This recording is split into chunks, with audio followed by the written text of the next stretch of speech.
Okay. Well, hello everyone, and good afternoon. My name is Alejandro Behr. I'm the director of the Center for Holocaust and Genocide Studies, and I'm faculty in the sociology department here too.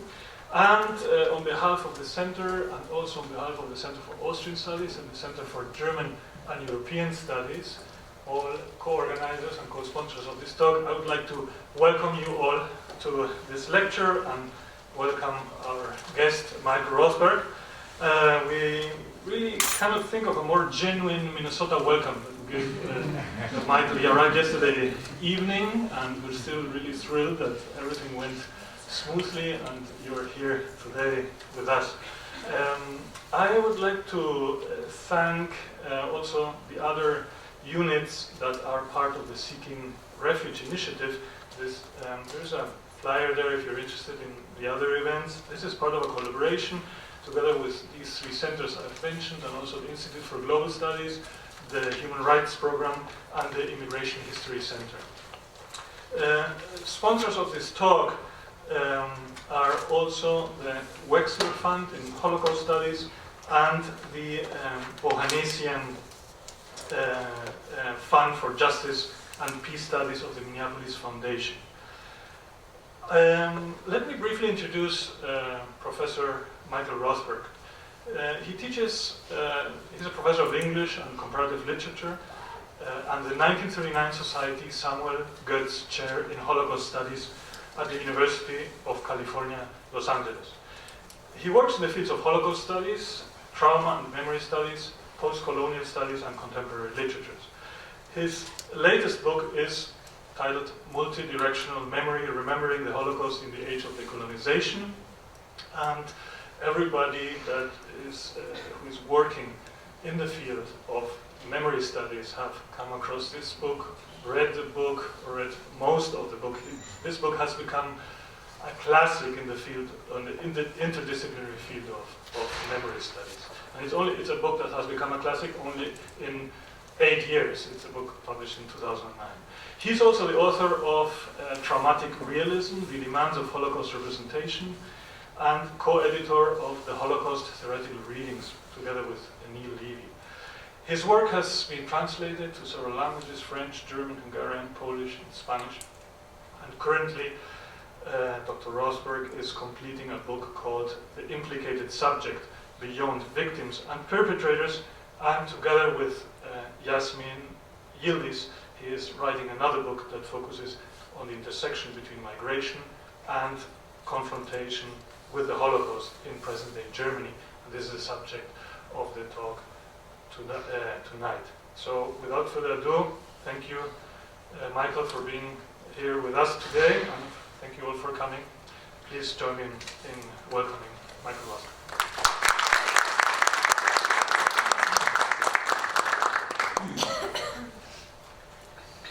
So thank you, Alejandro Behr, for the kind introduction and also for the invitation to be here.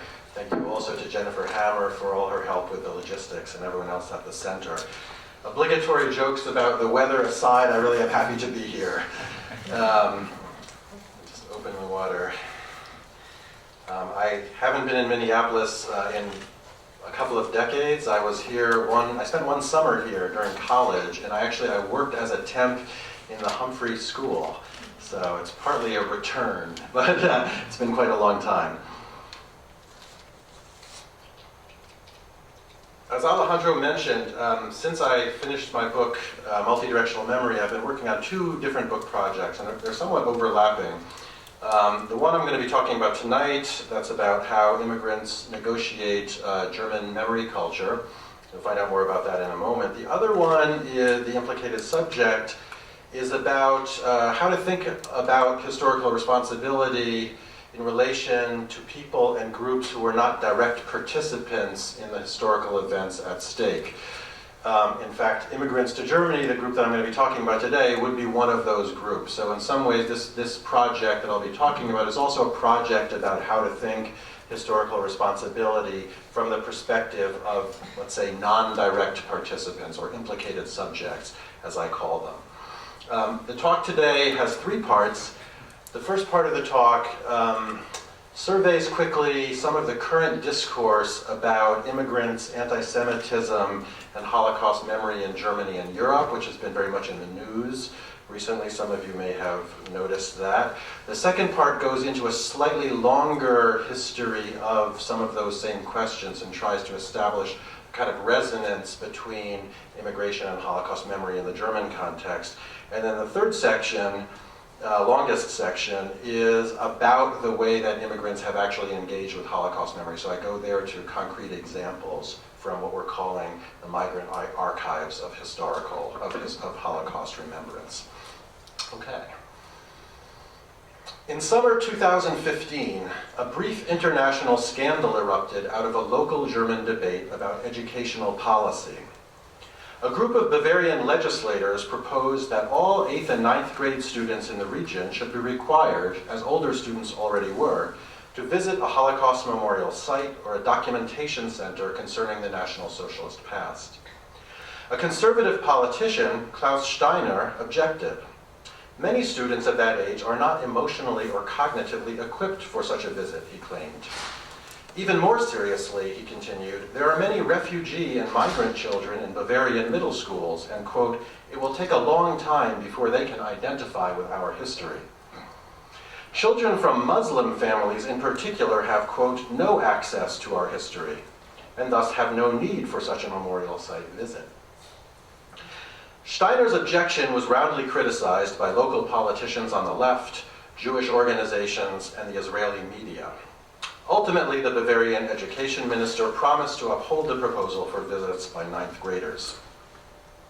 Despite its failure to carry the day, however, Steiner's intervention illuminates one of the central debates about Holocaust education in contemporary Germany. How to transmit knowledge and memory of the Nazi past in a society transformed by multiple post-war migrations.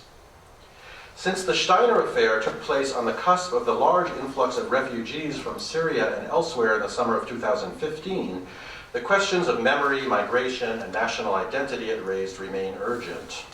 Indeed, in recent months, politicians have warned that refugees have been importing anti-Semitism into Germany, and have proposed that the newly arrived should be required to visit concentration camps in order to sensitize them to anti-Semitism.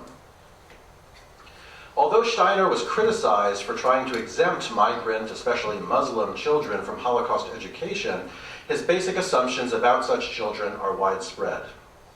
If for Steiner, the presumption that these children are uninterested in Germany's recent history implies that they should be exempted from Holocaust education, for most mainstream German commentators, it is the same presumption of disinterest that makes the provision of such education necessary.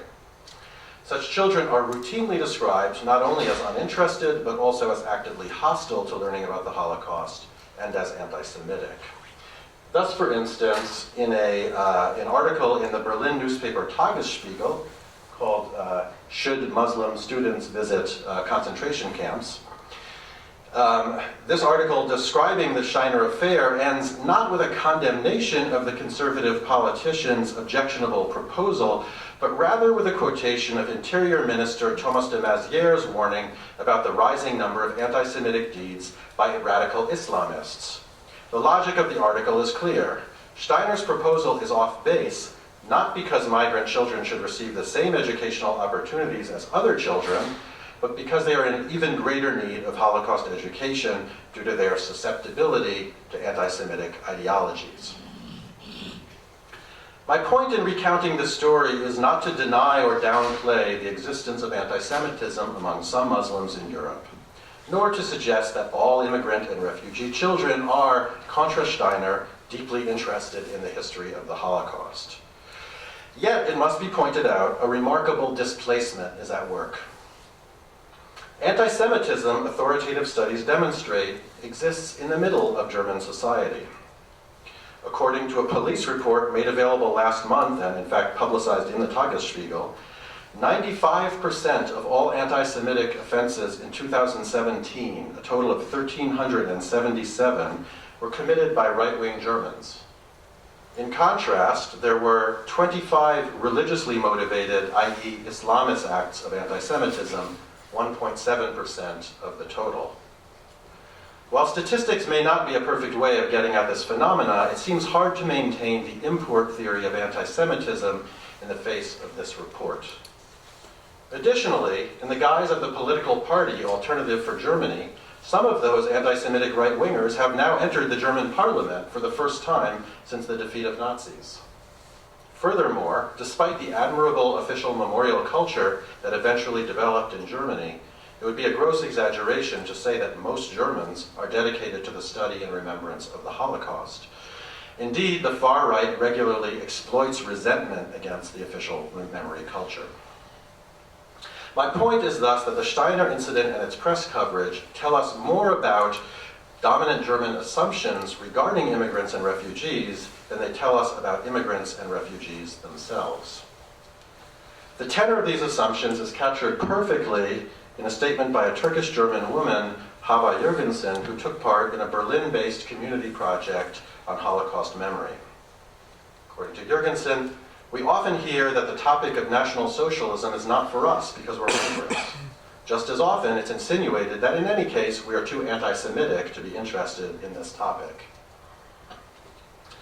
Jürgensen's comments helped my co-author, Yasemin Yildiz, and I articulate two social logics that we see shaping, without fully determining, citizens' and non-citizens' perspectives on the past in 21st century Germany. First, ensuring responsibility for Nazi crimes seems to require preservation of an ethnically homogeneous notion of German identity, even though that very notion of ethnicity was one of the sources of those crimes. We call this logic the German paradox. This paradox leads in turn to a migrant double bind, described by Jürgensen and exemplified by the Steiner affair, in which religiously and racially marked immigrants and refugees are told that the Holocaust is not part of their history because they are not Germans, and then castigated as unintegratable and anti-Semitic for their alleged indifference to Holocaust remembrance. By recognizing the force of these two logics, while simultaneously revealing their failure to describe the entire social field of remembrance, we obtain a new vantage point on Germany's much-discussed Holocaust memorial culture, which is regularly offered as a model for Europe and the world. Indeed, I want to understand the concern over Muslim immigrants as symptomatic of larger concerns about the transmission and inheritance of Holocaust memory in contemporary Germany and Europe, as well as about the future of a unified European project, a project that seems more tenuous than ever. At stake, then, in discussions of immigrants, anti-Semitism, and the Holocaust is not simply the question of how to transmit knowledge of the Nazi genocide, but how to create a meaningful connection to a collective past at a moment of generational change and demographic transformation. Since the end of the Cold War, prominent intellectuals and a network of European institutions have placed memory of the Shoah at the center of the construction of European identity. But that project appears to some Europeans as threatened by the presence of millions of residents and citizens who were allegedly foreign to Holocaust memory. As the population of Europe shifts, both through the natural sequence of generations and through mass migration, the continent, we might say, is experiencing a form of inheritance trouble. How can Holocaust memory be transmitted in such circumstances? Anne Rigney has argued that the challenge to a meaningful collective European memory may lie less in conflict and animosity than in the problem of, quote, generating a sense of connectedness between groups who have not traditionally figured prominently in each other's identity narratives or have been excluded from them. For Rigney, quote, producing affiliation along new lines calls for new stories and not just the reframing of old ones. New stories based on more experiences as well as on the creative reactivation of the archive, unquote. Seen from this angle, migrant acts of Holocaust remembrance of the sort I will discuss today have much to offer beyond the simple refutation of charges of Muslim anti-Semitism and Holocaust denial. Such acts of memory model alternative ways of recalling the past in the present and suggest more encompassing transcultural models of German and European identities than versions tied strictly to the official protocols of Holocaust memory. They offer, in Rigney's terms, both new stories and a creative reactivation of the archive. As I will further suggest in highlighting examples of collaboration between Jews and non-Jewish migrants, these acts of memory are already giving shape to new forms of affiliation that, however, usually remain marginal to the dominant discussions of culture clash in Europe and beyond. Finally, as my primary example tonight will illustrate, these affiliations can also offer resonant models of anti-fascist cultural resistance in a moment of far-right resurgence. Before introducing the Migrant Archive of Holocaust Remembrance that is at the heart of our project and focusing in more detail on some contemporary examples, let me situate my discussion in a somewhat longer post-war history of memory, migration, and genocidal legacies.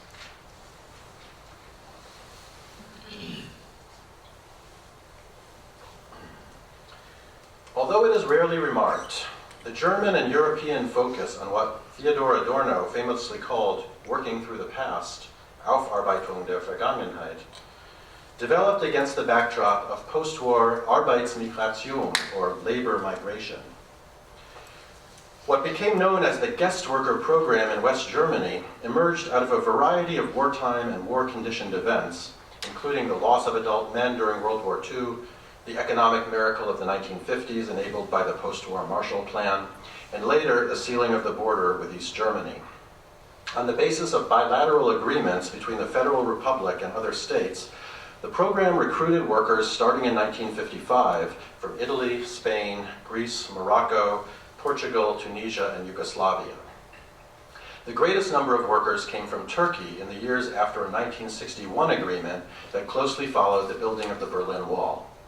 Turkish Germans, an umbrella term that encompasses a politically divided and ethnically diverse populace that includes substantial numbers of Kurds, as well as some Armenians, now constitute Germany's largest ethnic minority, with a population of approximately 3 million. What would it mean to bring together the histories of Aufarbeitung and Arbeitsmigration, the legacies of the past and the dynamics of the present? The question of how migration has inflected central areas of German life, such as coming to terms with the Nazi past, is seldom posed.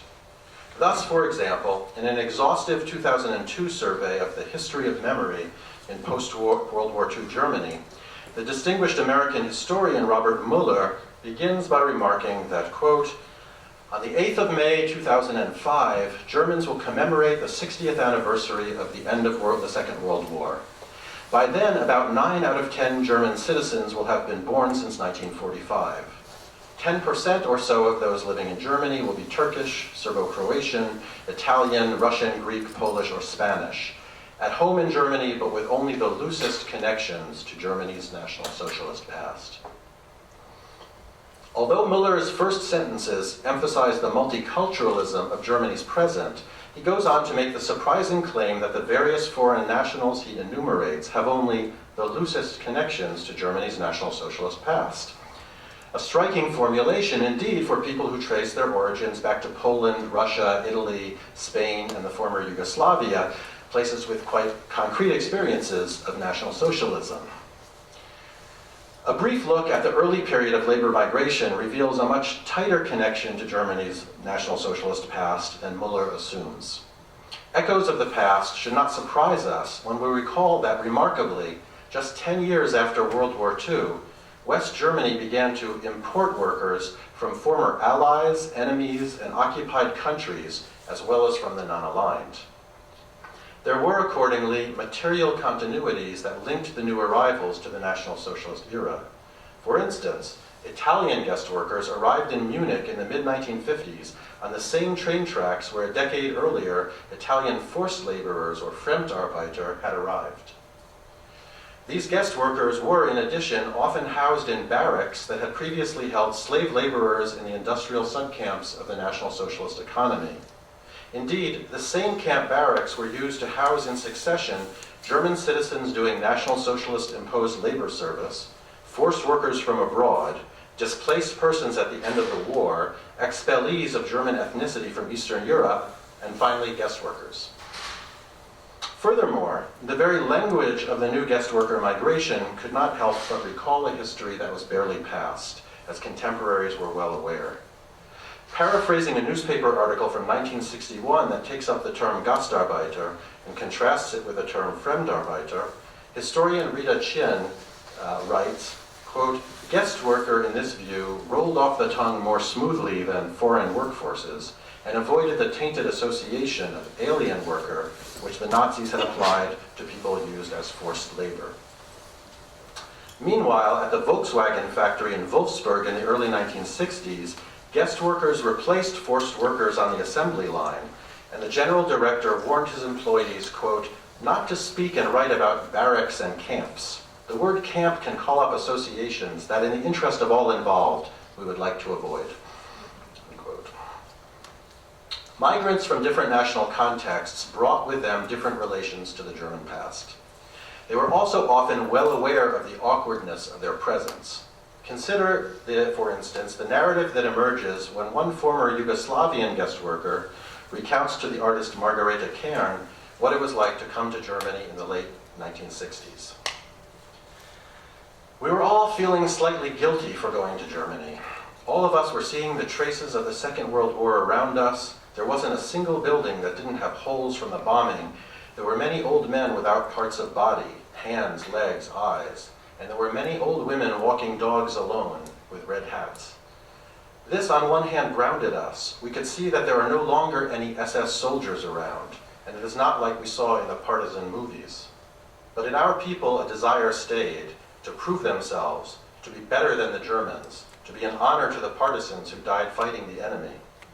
This resulted in our people being the most respected foreign workers. They worked harder than others, they wanted to be better than others, better than Germans, and of course better than the Turks, as the Turks oppressed us for 500 years, and we definitely didn't want to be equal to them.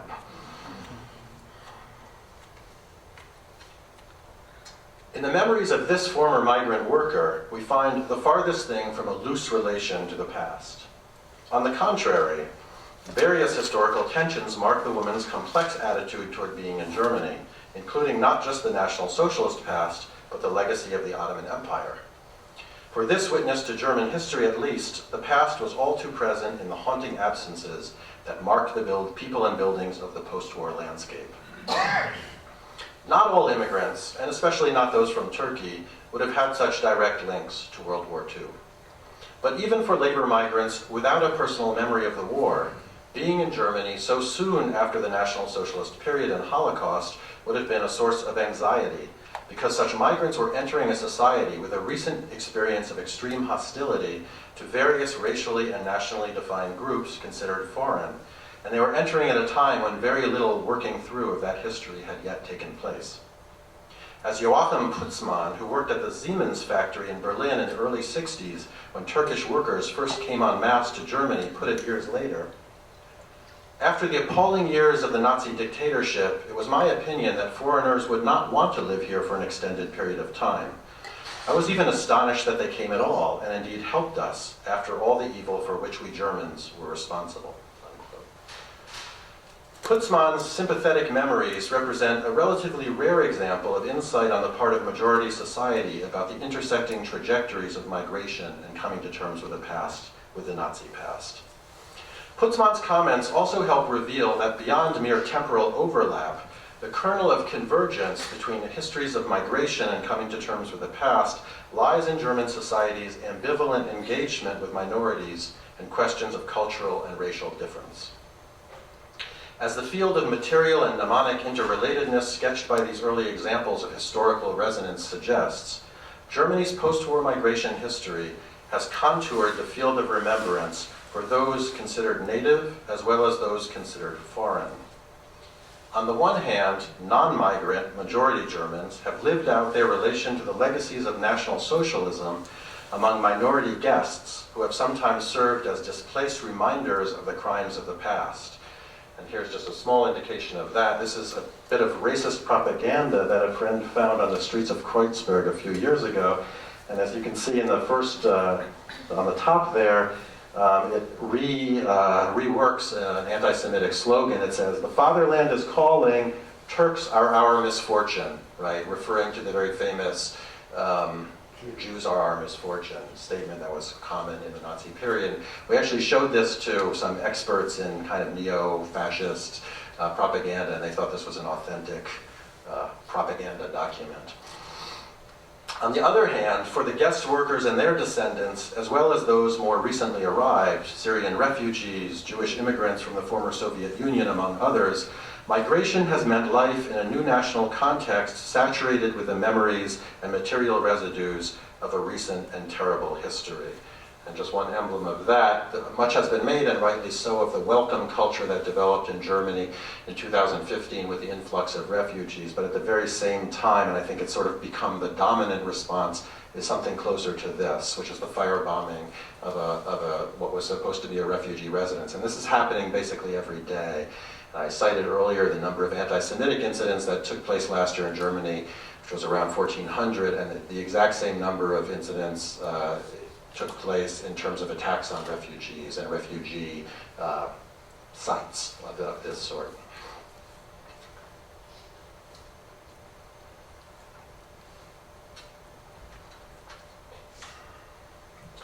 The historical resonance I have evoked has also catalyzed active memory work by some immigrants. Despite various forces discouraging their engagement, immigrants have produced underexplored archives of memory across different realms of society, from civil society organizations to performance art, from literature and memory sites to political activism. Earlier, I mentioned Hava Jurgensen, a member of a women's group called the Neukölln Neighborhood Mothers. Mobilized by a desire to understand the history of the country in which they lived as immigrants or refugees, these women from an impoverished Berlin neighborhood partnered with German social workers in a project on National Socialism and the Holocaust. Through public events, brochures, and documentary films, they transmitted new non-organic memories to their families and larger community based on their meetings with Jewish and Sinti survivors of Nazi genocide and their visits to Holocaust memorial sites. Other examples of creative engagement with the German past can be found in culture and politics. There are, for instance, the reading tours of the Turkish-German performer and comedian Serdar Somuncu, in which he presents taboo texts by Hitler and Goebbels along with satirical commentary in an attempt to undo the spell of Nazi rhetoric. Because of these performances, Somuncu is now frequently called upon as an expert on Mein Kampf, which recently became available again in Germany. He's on talk shows all the time, he's quoted in newspapers. The writer Doğan Akkanlı, a leftist political refugee from Turkey, started Turkish language guided tours in Cologne's Nazi Documentation Center on his own initiative. Akkanlı has also written novels about the Holocaust and the Armenian Genocide, and now leads tours that uncover German, Jewish, Turkish, Greek, and Armenian relational histories, in his terms, in Berlin. Another Turkish-German writer, Zafer Şenocek, also brings together the legacies of the Holocaust and the Armenian Genocide in his novel Perilous Kinship, which is relatively well known in the US. While the Berlin and Istanbul-based Turkish language writer Menekşe Toprak asks what it means for migrants to inherit property in German history and memory in her short story, The Letter in the Suitcase. So this is a story that was originally written in Turkish. We discovered it through a German translation, and now my co-author, Yasemin Yildiz, has translated the story, and it's quite a fascinating and beautiful story, and it's available, last I checked, on the Massachusetts Review website, if anybody is interested. Affiliations between Jews and non-Jewish migrants abound in our archive. For instance, Hakan Savaş Mijan's play The Visit, which narrates the encounter of second and third generation post-Holocaust German Jewish Israelis with first and second generation Turkish Germans, was produced in the multi-ethnic transnational context of the Bauhaus-Nauninstrasse in Berlin. Mijan frequently works with the Berlin-based Jewish-American klezmer musician Daniel Kahn. Meanwhile, the institutional collaboration between the artists Ani and Sibel Öztürk and the Jewish Museum Berlin led to a massive installation during the museum's 10th anniversary celebration that raises questions about German and migrant responsibility for the Nazi past. I'm happy to talk about more of these examples at greater length later if you'd like. Because of their non-canonical position within the dominant archives of remembrance, migrant memories can offer productive experiments with form, style, and content that prompt new ways of thinking about Holocaust memory at a moment of generational transition. I would now like to explore in greater depth a musical example. the collaboration between Holocaust survivor Esther Bejarano and the migrant hip-hop group Microphone Mafia. Taking up Rigney's terms, we can say that this collaboration and the other examples I've mentioned creatively reactivate the archive in order to tell new stories. The institutional, imaginative, and personal affiliations between migrants and Jews that we find here help keep Holocaust memory alive decades after the liberation of the camps and suggest new possibilities for transcultural solidarity. So here's my extended example.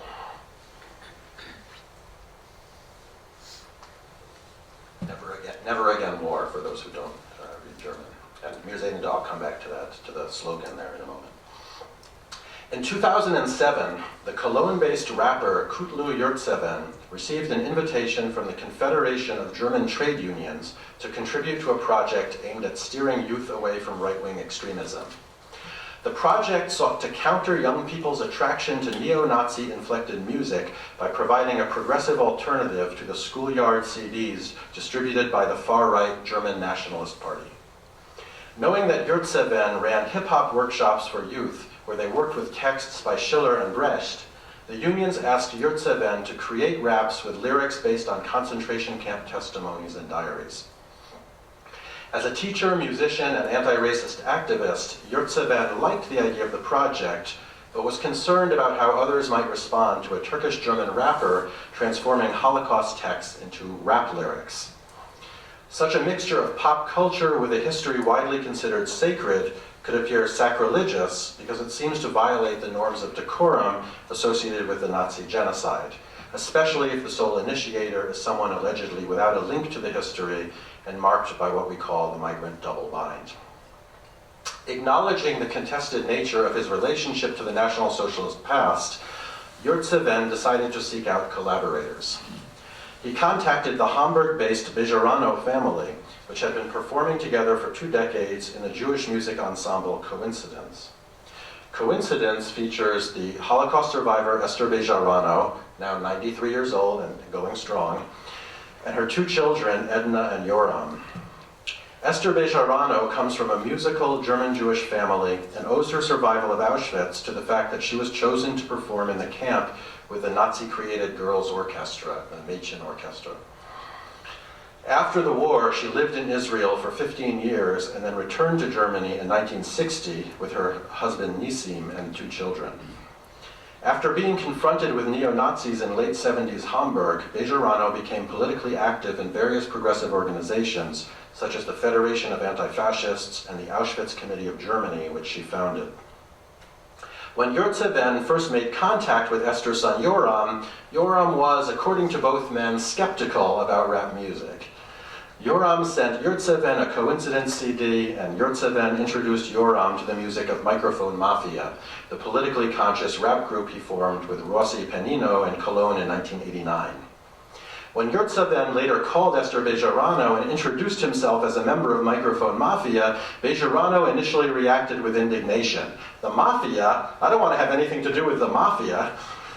When Yurtseven explained that it was just the name of a music group, Bejarano was not impressed. That's a stupid name, she countered. Out of these unpromising origins has emerged a collaboration that goes far beyond the original pedagogical project that inspired it. Thus far, in addition to the anti-neo-Nazi project, the collaboration between the Bejaranos and Microphone Mafia has resulted in 2 full-length CDs, Per la Vita from 2009 and La Vita Continua from 2013, and has been the subject of 2 documentary films and numerous press reports in Germany, the US, and beyond.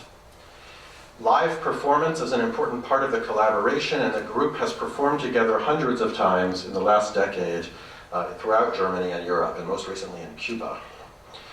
The venues at which they appear run the gamut from schools and universities to music halls, synagogues, and memorial sites. They frequently perform at commemorative events, such as those marking the anniversary of the Kristallnacht pogrom, and that's where I actually saw them perform. This is 2017. I saw the version in 2016. Seems like it's an annual affair. Like other examples I've mentioned, this one grows out of collaboration across locations in German society that are usually understood as distinct. Here we find the children of Turkish and Italian guest workers inviting a German-Israeli Jewish family to become involved in a common project. The differences at play in the Bejarano Microphone Mafia project involve not just national ethnic origin, but also religious background, Jewish, Muslim, Christian, language, and generation, the older two generations of Bejaranos and the somewhat younger rappers. Despite such differences, however, this musical intervention into cultural memory emerges from grounds of commonality, especially from a shared political vision, and transforms the modes of inheritance that seek to limit the transmission of memory to clearly defined families, ethnicities, and nations. Inheritance trouble ensues not so much within the band as between the band's anti-fascist vision of the significance of the Nazi genocide in the 21st century and the dominant public narrative of Germany's coming to terms with the past. And I'm hoping by now you really want to hear what this sounds like or see what it looks like. So let me play a short clip from this commemoration a short video clip from this commemoration that I attended in November 2016 for Kristallnacht. And then I'll talk a bit more and come back to this song later. So hopefully this works. Okay.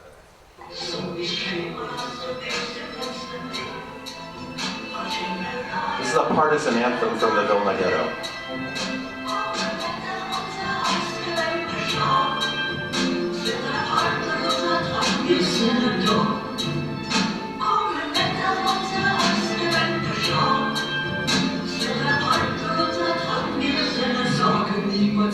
Sage niemals, es ist Schluss, denn dann kommt das Leben zu dir und es gibt dir einen Kuss. Haucht dir Leben, haucht dir Kraft, es haucht dir Hoffnung ein. Du spürst wieder deine Stimme und du kannst wieder schreien. Wie ein Feuervogel aus der Asche steigst du wieder auf. Kinderaugen, die glänzen, aus denen du schaust, um wieder Schritt für Schritt in die Zuversicht zu gehen, neu geboren mit Kraft, um diese Welt durchzustehen, das steht geschrieben. Du bist mit Blut und nicht mit Leid. Es ist nicht mit Ihnen von der Feuer läuft das ein. Das sagt der Freund zwischen Sonnendicke Welt. Das geht gesungen mit Plakates in die Welt.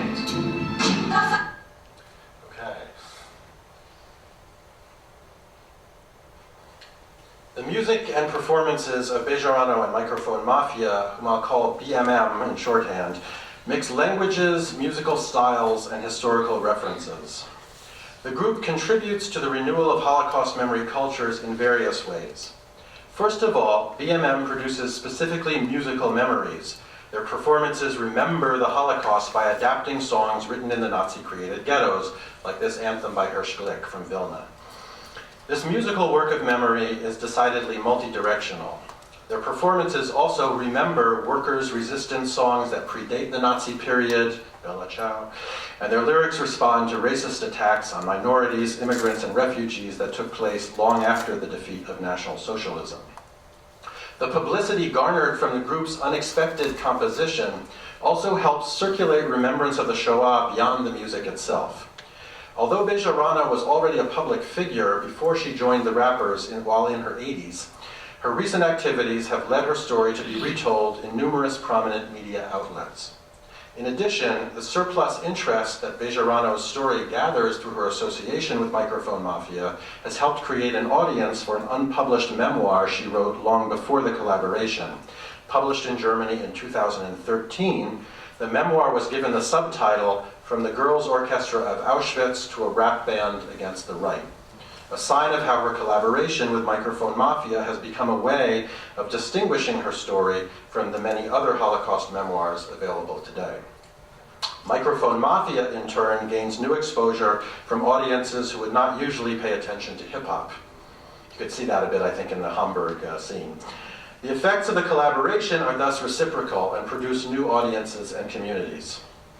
The musical memory work of BMM emerges out of a complex of personal and collective histories, from the historical experience of Nazism and the emergence of neo-Nazi movements in the Federal Republic right in front of the eyes of the different band members, to the history of music as a form of resistance against fascism, as well as its potential exploitation by totalitarian power. I'm thinking of that orchestra in the camps.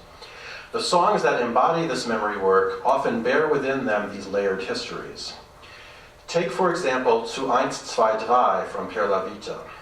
This song is BMM's version of a Yiddish song written also in the Vilna Ghetto by Leib Rosenthal for the United Partisan Organization.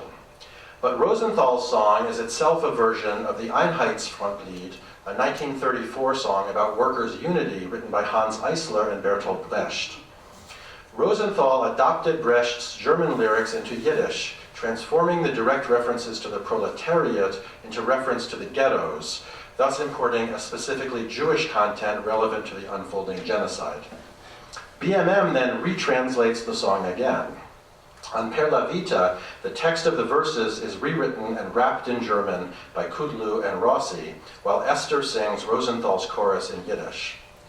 The rap texts keep the Yiddish version's focus on the movement toward genocide, describing the fears of someone about to be transported to a camp, and they deploy images from a now familiar Holocaust repertoire, such as trains and a blue haze that rises up to the heavens, like the smoke from the crematoria.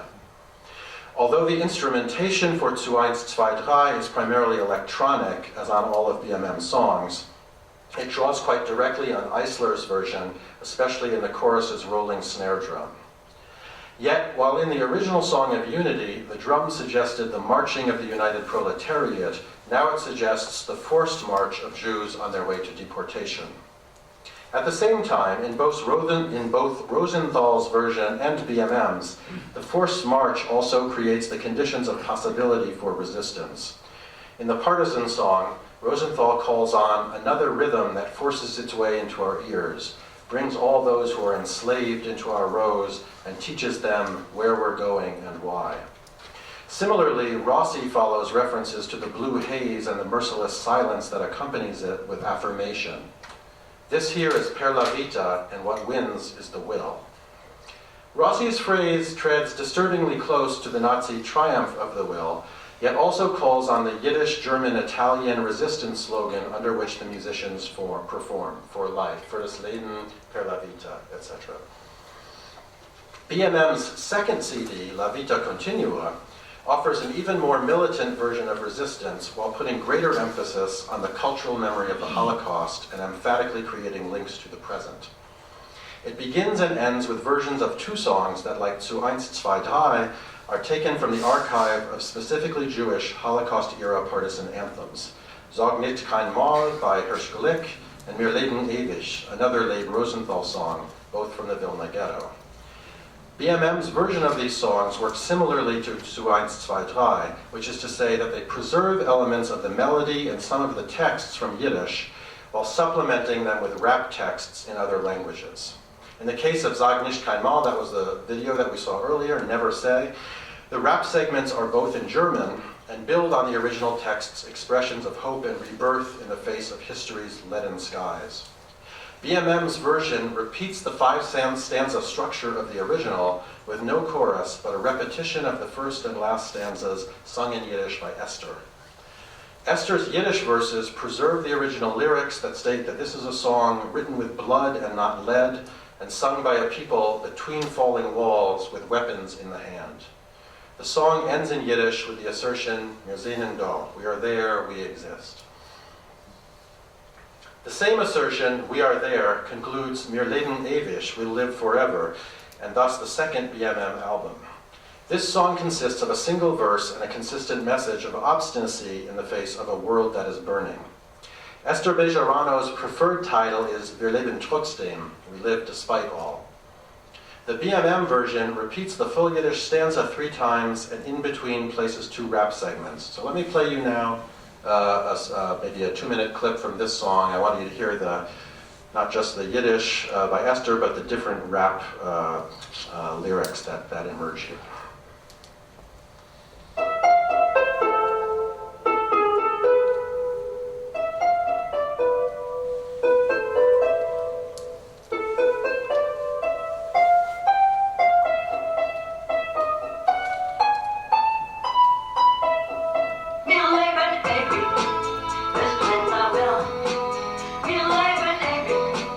Ohne Kuscheln, ja, ohne zu viel, kann es nie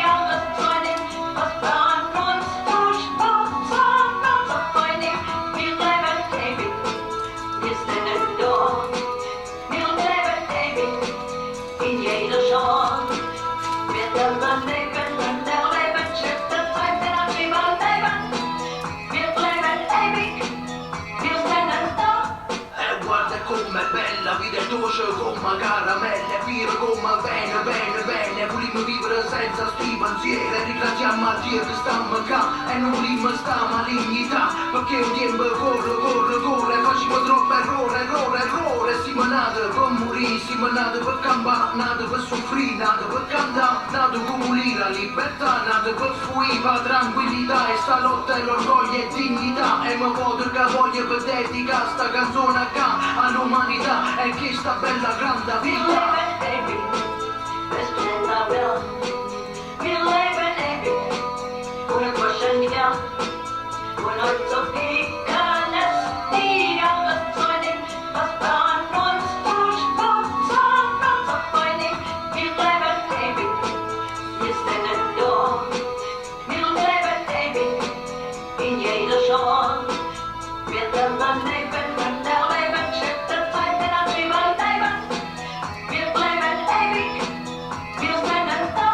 Nach Dunkelheit von Sonnenschein, nach der Sonne der Regen, nach lachender Stein. Wie viele Niederschläge uns auch niederschlagen, standen auf, wollen wir das Leben wagen, weil wir nicht mit den Toten sterben. Legen unsere Ängste zu ihren Särgen, kämpfen heute gegen die gleichen Schergen, wollen die Welt nicht mit Hass beerben. Wir sind die Geschichte neu schreiben, Akt für Akt die bösen Geister vertreiben. Man wollte uns vernichten, wir waren verloren, sind für Widerstand und Freiheit neu geboren. Ölenide önüne bakarız ileri, ölümü görene değil, ne korkusu ki. Bazen hayatı yeniden yaşamak zor olmuyor, kendine inanmak. Okay. As you can hear, I hope, unlike Sag nicht kein Ma, the rap here is multilingual. So the first segment is by Rossi, who you saw a picture of a moment ago, and that's in, I believe, Neapolitan dialect, while Kutlu's segment begins in German but ends in Turkish. Furthermore, Kutlu's rap blurs the moment of the song's enunciation with the present. Quote, fighting against the same henchmen, we are the ones who are writing history anew. BMM's version of the song thus suggests continuities between the voice that emerges from the Vilna ghetto and that of today's anti-fascist cultural activist. And it pluralizes that voice through recourse to three minority languages, minority in this context at least, Yiddish, dialect, Neapolitan dialect, and Turkish. These three songs illustrate several features of BMM's Holocaust memory work. First, they offer direct content in the form of a first-person narrative from the perspective of a Holocaust victim via Kutlu and Rossi's rapped verses. Additionally, in preserving Yiddish lyrics, they draw attention to a particularly Jewish linguistic medium and establish lines of connection to songs that are cultural artifacts of the Holocaust. BMM's insistent messages of resistance, Per la vita, we are there, we live despite all, create continuities both to the original ghetto songs and, in the case of Zu 1, 2, 3, to Eisler and Brecht's source text. In other words, these pieces evoke both the specificity of the Holocaust and the broader category of anti-fascist resistance. The songs also sometimes allude to or directly reference post-National Socialist violence against minorities. They are simultaneously historically specific and transhistorical. The group's approach to their musical repertoire thus produces a hybrid cultural inheritance. In this mix, the Holocaust's particularity remains present, and of course is always embodied in Esther Bejarano's fierce presence. It is especially she who is there despite everything. But this particularity comes into view in relation to a palimpsest of other narratives. It is important not to idealize the results of this collaboration, certain aspects of which, such as the anti-fascist framework perhaps, deserve further interrogation. Despite its shortcomings, however, the collaboration initiated by the hip-hop artists from Cologne represents an inspiring and enduring contribution to the renewal of Holocaust memory cultures in an age of cultural heterogeneity. The sheer number of BMM's appearances at schools and commemorative events suggests that their sustained intervention against the resurgence of far-right violence has borne fruit, something we could talk more about. Additional anecdotal evidence in the form of comments on YouTube reveals that for some students, their collaboration has made the intended impression. This aspect of the project, its emergence out of a pedagogical project focused on youth, and Esther Bejarano's frequently reiterated concern about how to transmit Holocaust memory after the era of the witnesses, is without doubt significant, but it is also familiar from the panoply of German projects addressing youth in the name of intergenerational Holocaust memory transmission. Yet, the BMM collaboration also succeeds in generating novel and productive inheritance trouble that challenges familiar German modes of coming to terms with the past.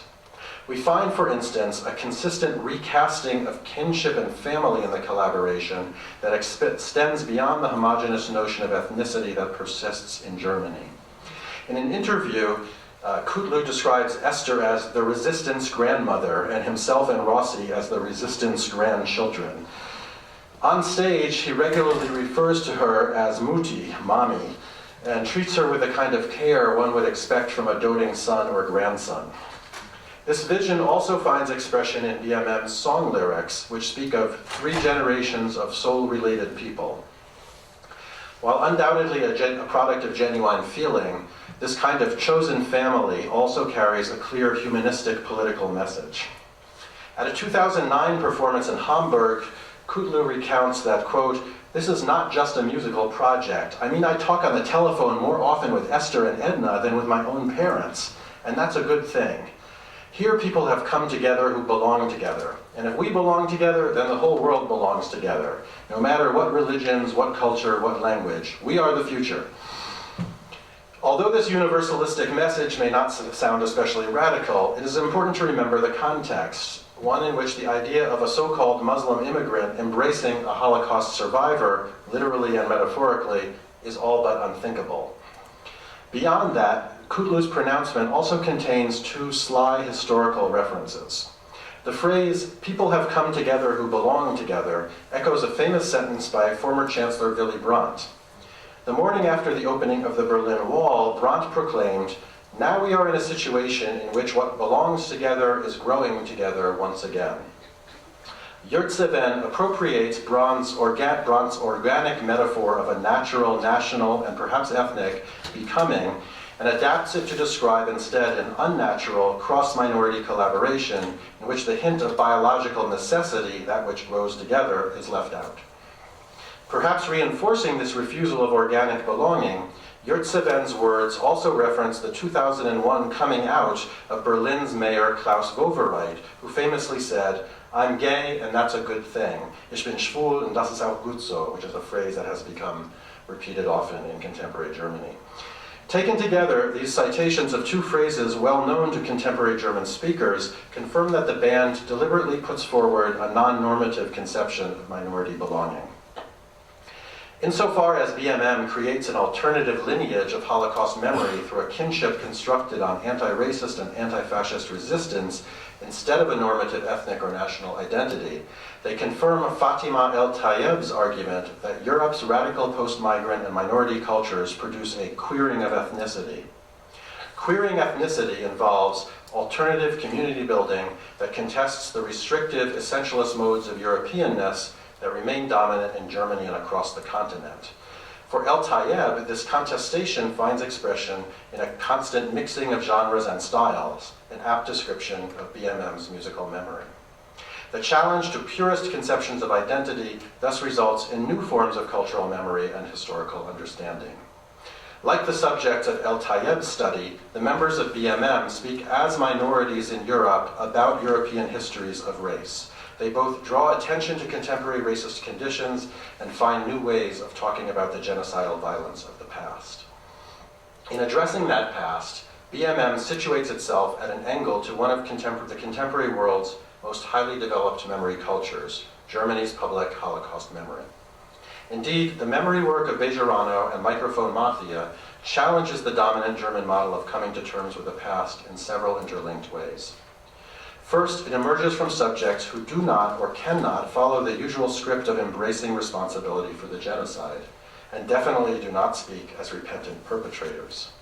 Instead, BMM speaks from within an anti-fascist ideology as victims of and resistors to Nazism and fascism. Additionally, their approach to the Holocaust refuses the narrative of a successful and achieved mastery of the past that has become a source of pride in Germany, and draws attention instead to ongoing racist legacies in the Federal Republic. In highlighting those legacies, they make links between historical violence and the racism of the present that violate Germany's past-oriented memory culture. Finally, making such linkages also counters the strictures against comparing the Holocaust to other examples of racist violence, strictures that come with the notion of the genocide's uniqueness and that remain particularly strong in Germany. Let me conclude with 2 brief points. First, in the face of undeniable generational and cultural change, we need to develop new ways of transmitting knowledge and remembrance of the Shoah, and not just in Germany. As is well known, the German model of Holocaust memory has circulated transnationally, but it is not an intrinsically transcultural model because its mode of taking responsibility for the past continues to reproduce racialized borders. This disjuncture between the transnational and the transcultural deserves further exploration in the contexts of coming to terms with, in other contexts of coming to terms with the past. Second, as Bejarano and Microphone Mafia demonstrate, a migratory perspective offers a strategic position from which to counter the ethnic presumptions of many memory cultures and to work toward a transcultural understanding of past and future.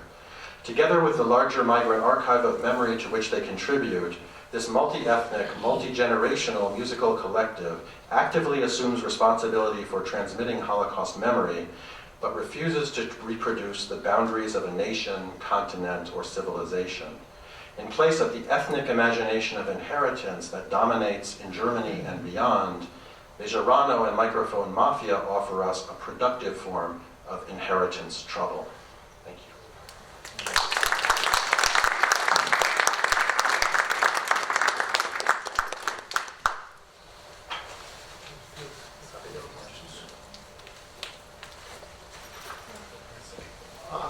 I'm persuaded by your analysis of what's going on in their late 80s, where they've taken the memory of the Shoah and then universalized its meaning and relevance for the present and a continuing struggle against fascism and fascist tendencies. And then you go on to say that in fact that transcends some strictures and some quarters about comparing the Shoah to anything else. I accept that too. I'm wondering though, have they skipped over a step or avoided another dimension of those strictures, which is to say comparing the Shoah or referencing with the Shoah other episodes of monstrous genocide and other times, other places that seems that one can argue is continuing evil in the world. Has Microphone Mafia taken up genocide as a recurring phenomenon? That's an interesting question. To my knowledge, no, that's not really their agenda. So it's not, I mean, they're not historians, they're not critics of, like I am, like perhaps you are.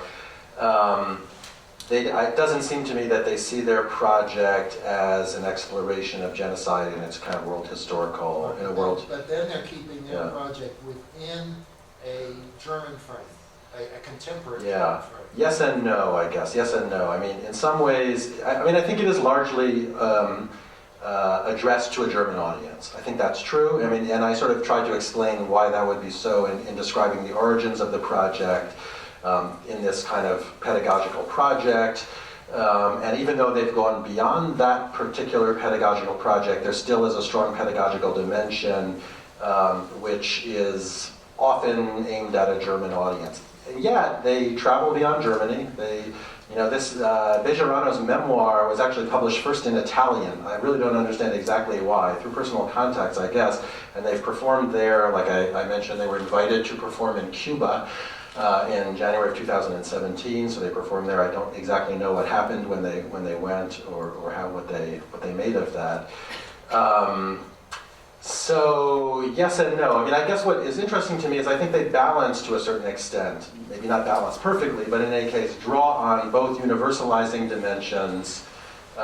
This is about racism, this is about fascism, but yet do manage to preserve a kind of particularity, especially I think, through the sort of revitalization, I'd say, of these Yiddish songs, and the preservation of at least some parts of the songs in Yiddish, and a preservation of the melodies, even as they're supplemented with these rap beats and lyrics and all of this kind of stuff.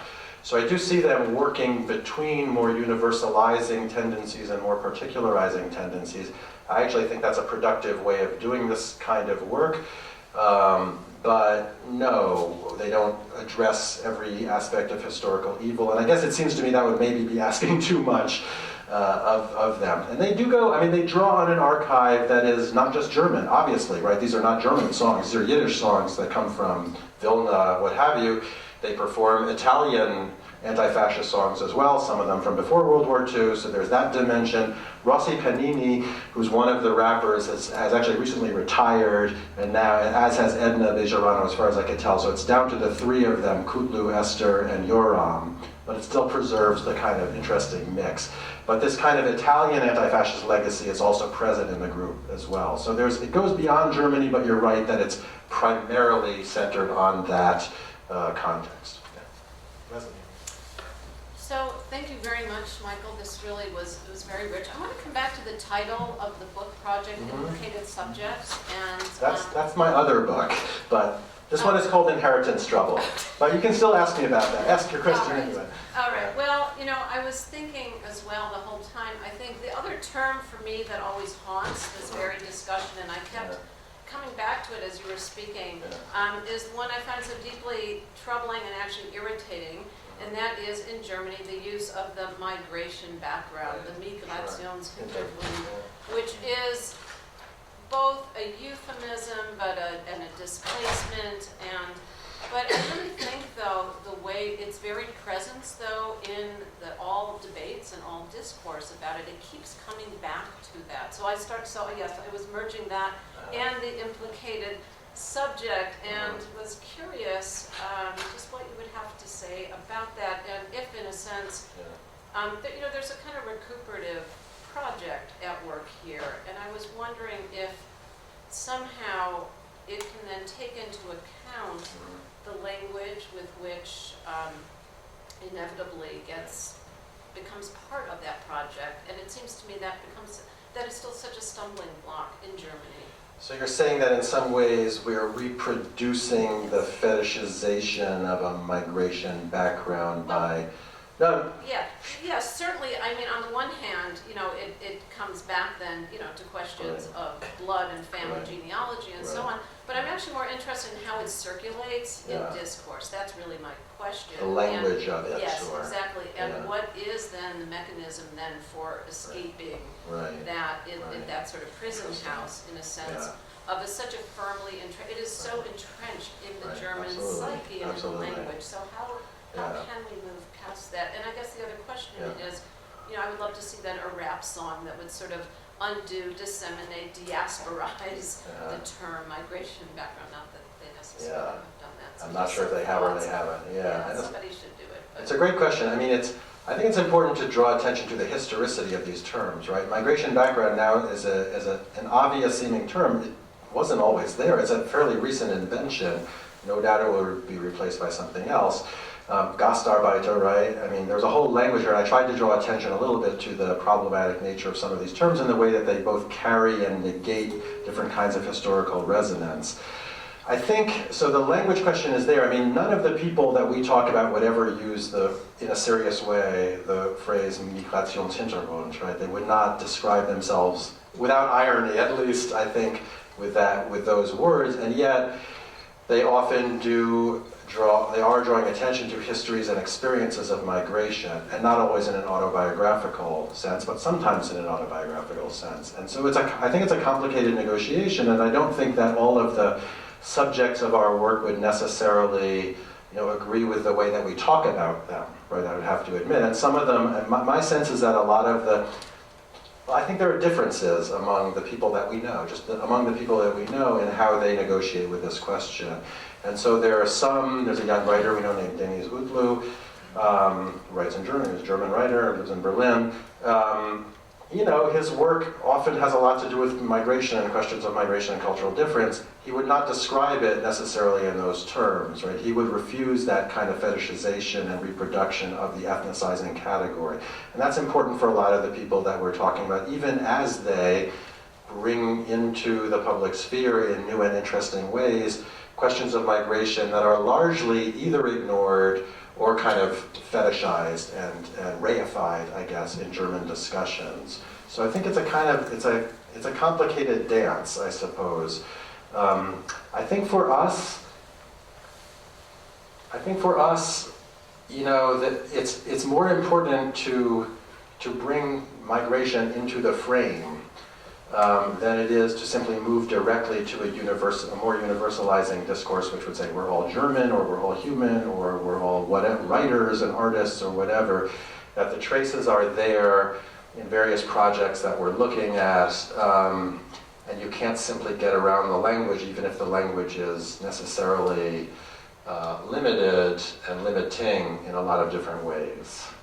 I don't know if that fully, you know, addresses what you're getting at, but that's sort of where I would stand. I mean, it's that you have to, it's not strategic essentialism, I don't think it's that, but it is an insistence that migration is part of post-war German history and in ways that haven't been acknowledged, in ways that trouble the dominant narratives, that precisely divide people into migrants and non-migrants. So how do you, so in other words, I think the problem is, how do you make migration history, migrant experiences, an important part of what we think about when we think about German culture without simply reproducing the divide between migrants and non-migrants and staying within the racialized framework.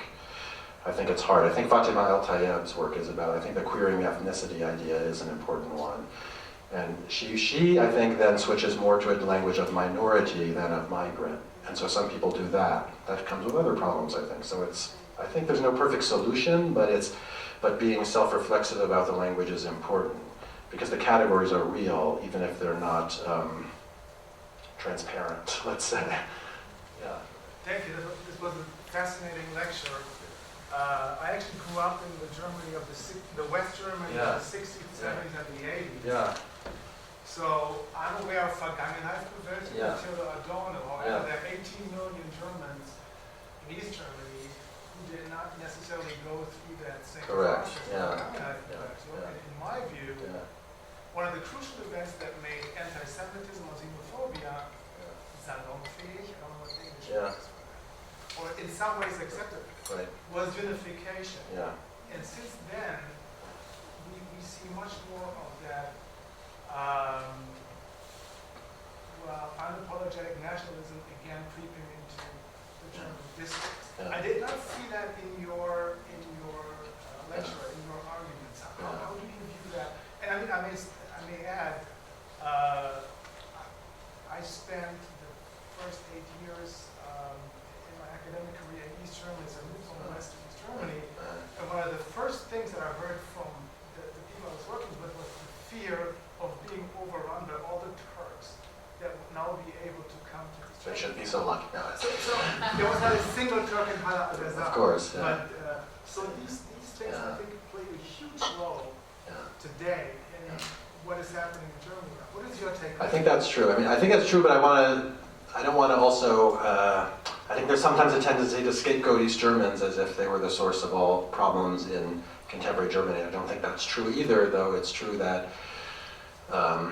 there is a kind of unevenness to the appeal of, say, the AfD, and it is particularly strong in the East, and you can't really deny that. But I do think it's a complicated question. But yes, I mean, I think I couldn't describe the entire framework of our project. In some ways, we're still developing it. But this is very much a post-unification phenomenon. That both this discourse about Germans and migrants, and also the cultural production that we're interested in, that's starting to engage with these histories.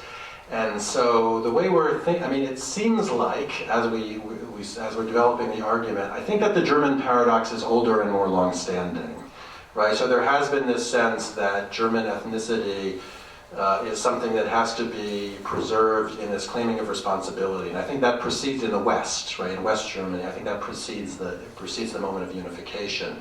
But this migrant double bind, the insistence that migrants must remember the Holocaust and can't remember the Holocaust, that's a much more recent phenomenon and seems to be pretty much a 21st century kind of turn that the discourse has taken. And this is a little bit of a hunch at the moment, but Yasemin Yildiz, my co-author, has written what I think are some really interesting, important essays about the way that Turks were recoded after 2000 as Muslims. And I think this Muslimization of the discourse is really important, actually, to a lot of these questions, and that's why one of the reasons why I started with the anecdotes that I started with at the beginning, because, and this is sort of part of our argument, is when you switch from Turks to Muslims, all of a sudden you get a very different relationship to the historical past. Because Turks, there was a whole discourse about the Turks as the new Jews, right, as the objects of racism in West Germany. That's a very problematic discourse, of course, and it wasn't necessarily coming from Turks themselves, but in any case, there was that kind of association. These are different minorities within German culture. When you switch to Muslim, all of a sudden you get these stereotypes about anti-Semitism, right? And you get associations with Israel and the Palestinian conflict. And people take these seriously too, right? People take this on board. So it's always difficult with the categories because they're both external and sometimes internalized. But our sense is that there's a shift that takes place, let's say post-2000, and I think now, though this is for me is a recent idea, that it has to do with also with this Muslimization of the discourse, of this transformation of what used to be a kind of national discourse around foreignness and foreigners and Turks and guest workers, all of that kind of stuff, which is still somewhat present, to Muslims. And you get a regrouping of the populations of Germany, you get different historical resonances, and you get new kinds of demands that are put on people. So that's only part of what happened. I mean, that's not even itself directly related to unification. So let me step back and say one more word to that, which is that, yeah, I think what happened also after '89 was that there was a need to reconstruct a national identity and a kind of renationalization of discourse that took place. And Turkish Germans, who up to that moment were actually becoming increasingly integrated into West German society, based on what I've heard, all of a sudden found themselves excluded again and re-excluded because of this need to construct a cross-German East-West identity. So I think that is, very significant. So thanks for drawing attention to it. And there's really interesting work actually done by Turkish German writers and artists, filmmakers, about unification and the fall of the Berlin Wall. Because, among other things, one of the largest Turkish communities in Germany was right up against the wall in Kreuzberg in Berlin. So when the wall came down, as they say, it came down on us. Right? That's one of the slogans. And so there's also a very real, material, and also symbolic connection between immigrants and this what seems like an inner German issue, the fall of the wall and reunification. But in fact, minorities and migrants were very much implicated in that history as well. Have you come across any concerns voiced about these performances, especially when it comes to authenticity and the who's got the right to speak someone else's stories and how? Right. Has this ever come up in? I think it's an interesting question. I'm sure it does, but I think what's special about this particular project that I focused on especially is, of course, you can't question the authenticity because Esther Bejarano is a Holocaust survivor who played music in Auschwitz and and has been living in Germany again for the last however many years that is, since 1960. So no concerns about appropriation. I think you can. I mean, one could voice them. I don't know if they've been voiced, but it seems to me that you have a kind of authorization that comes from the figure of the survivor in this particular project. Now, that raises a lot of questions, precisely about authenticity, also about the future, because part of our argument is that the immigrant can be an interesting kind of model for thinking about Holocaust memory beyond direct familial eyewitness connection to the events. But obviously, this project is very reliant on her presence, right? And she's really quite an extraordinary person. She's like this tall, as you could see, and like incredibly energetic. When we saw her perform in Hamburg, the evening of November, whatever it was, 2016, they'd already performed another concert in Berlin for the Postal Workers Union or something. She's in her 90s, this woman. So and she keeps going. Their tour schedule for this spring, I've seen it, and it's astounding for someone of that age. How long can she keep doing that? What will happen when she's not there? I mean, that's the larger question. I'd like to think that there are elements of this that could continue. I think elements of it will. Kudlu-Yurtseven is a very active and engaged person in a lot of different spheres, but obviously something is lost when you don't have Esther Bejarano there. The other projects that we look at don't rely in the same way on that figure of authenticity. It's more younger generations. And so it's possible that questions of authenticity could come up there. I haven't heard those concerns voiced specifically. I have to think about it more. I think it's a legitimate question, especially about the kinds of concerns that could be raised.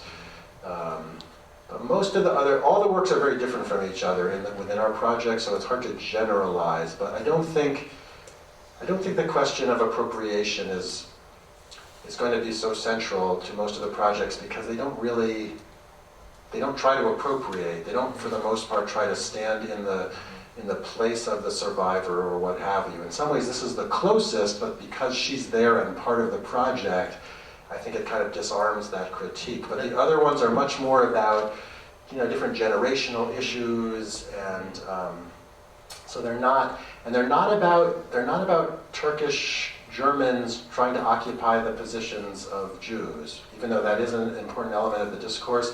That's not the projects that we have found are mostly not about that. Like in this short story I mentioned that was originally written in Turkish, it's about a girl who moves with her family into an apartment that had been long in the possession of an older German woman who lived through the bombing at the end of the Second World War, and they inherit her possessions. And it's sort of about what happens when this Turkish-German family inherits the possessions of this older German woman that bring with them memories of the war, but also then partly of the Holocaust. And it's a negotiation from this position of someone who's at a remove from the events. So it's not an attempt to step into her shoes at all, but rather to mark a kind of distance, but also connection. I think that's what a lot of the works do. Thank you for a fascinating talk. Could you go back to that slide with that image of the poster, which you sent us that image and I found it intriguing. Yeah. But you did not comment on it. This person with a self-portrait with Hitler in the background. Yeah, so that's part of, so this is it's an artwork, as I mentioned, by these two sister artists, two Turkish-German based in Frankfurt. And it was an installation in the yeah, I will, but I want to point to this because it's part of it also.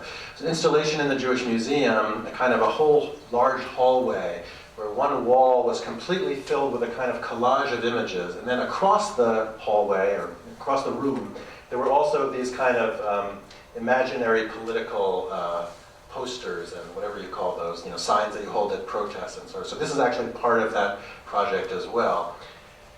Go back to it. So this gives you so what the installation is it creates a timeline from 1968 to 1989, your period, I think, of German culture and a kind of world popular culture. And it's a collage of appropriated images from the media, combined with some autobiographical paintings of the sort that you see on the right side. And what you can also see up here, that's another example. And what it does is to weave together this kind of both nationally based but also sort of global cultural history of the 60s, 70s, and 80s with the personal autobiographical story of the artist's family's migration from Turkey to Germany. And so what really struck me was these two images in particular. On the left, what you have is Willy Brandt kneeling before the Warsaw Ghetto Uprising Monument. So probably the most famous image of German contrition and taking responsibility for the past, which really had had an extremely large impact on German society. It has been argued, and I think legitimately so. It has become a kind of model of atonement in these kinds of cases, as you well know. And juxtaposed with that is this image which from the timeline you can figure out is one of the artists sitting on the knees of one of her relatives in an apartment in Istanbul. You kind of have to decode this from the work, right, and the timeline that it gives you. And so for me, the question it raised was, what does this young girl, this baby, who is going to become the artist who creates this work in Germany that's then displayed in the Jewish Museum, what does she have to do with the kneeling German chancellor? Right? What kind of, for me, it evokes a question about responsibility, about historical responsibility, and she's putting herself in proximity to this act. Not appropriating it, I think, but putting herself in proximity to it. And then when you get to this image, you say, okay, here she is now at the age of 17. It's the same sister. You can, again, decode this from the work. I think it's Annie. Why does she paint herself in front of Adolf Hitler? Again, to me, it's a kind of historical haunting in the image. It's echoing this question of responsibility. It's not a trivializing image at all, I don't think. It's a very serious, right? She adopts a very kind of serious mien.